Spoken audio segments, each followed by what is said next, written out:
మనోళ్ళు దేశం గురించి ఆలోచిస్తారు. 2 కంటే ఎక్కువ పిల్లలు అయితే పెళ్లిళ్ళు ఎట్లా, ఇండ్లు ఎట్లా, ఉద్యోగం ఎట్లా అని మనం ఆలోచిస్తాం. వాళ్ళకి ఏం లేదు ఇక, వాళ్ళకి ఒకటే ఏజెండా.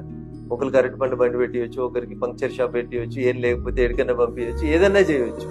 కానీ వాళ్ళు అల్టిమేట్ గా వాళ్ళ పిచ్చి, వాళ్ళకి ఒక రకమైనటువంటి పిచ్చిని చిన్నప్పటి నుంచే నూరుకు వస్తుంది. ఏంటంటే మనం భారతదేశంలో, హిందుస్థాన్ లో హిందువుల కంటే మన జనాభా ఎక్కువ పెరగాలి. మనం ఏం చేసి కూడా హిందుస్థాన్ని గెలవలేము. ఒకటి జనాభా పెంచుకుంటే గెలుస్తుంది. జనాభా పెరగాలంటే మీరు ఒకటే పని చేయండి, ఇక వేరే ఏం పని చేయదు. నారు పోసినోడు నీరు పోయాడా, పుట్టించినోడు ఏదో ఒక ఉపాధి ఇస్తాడు, పుట్టించి రోడ్డు మీదకి వదిలేసేయరు ఇంకా వాళ్ళు.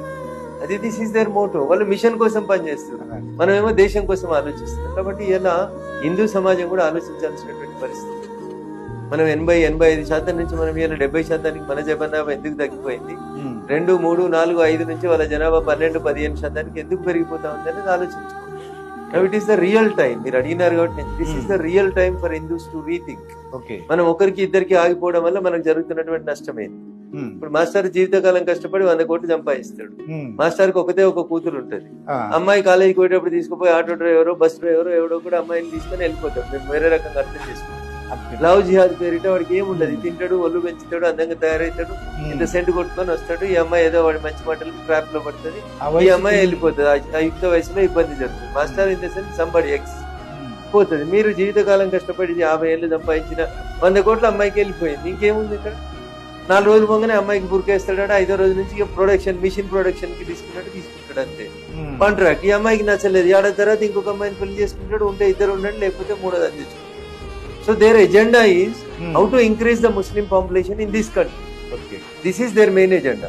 Now the question before the Hindus is, మీరు ఆలోచించు, గొప్ప సెక్యులర్ పదాలు, గొప్ప మేధావుల పదాలు, బంగ్లాలు, బెంజ్ కార్లు ఉంటేనే పిల్లలు బతుకుతారనే తప్పుడు ఆలోచన నుంచి బయటికి రండి.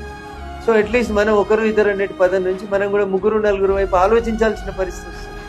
లేకపోతే ఇంకొక 20 సంవత్సరాల తర్వాత ఈ దేశంలో ముస్లింల జనాభా 20-25% వస్తేనే ఇప్పుడు ఓల్డ్ సిటీలో పరిస్థితి ఏంది, కిషన్ గంజ్ లో పరిస్థితి ఏంది, ఇంకా ఇతర ప్రాంతాల్లో పరిస్థితి ఏంది ఒకసారి గమనించండి.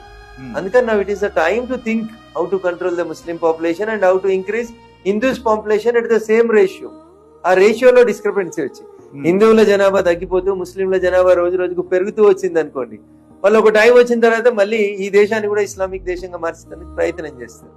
అనేక రకాలైనటువంటి మతాలు, అనేక దండయాత్రల తర్వాత కూడా ఈ దేశం గట్టిగా నిలబడింది కాబట్టి, హిందూ ధర్మాన్ని తట్టుకొని నిలబడింది కాబట్టి హిందూ ధర్మం యొక్క గొప్పతనం అది.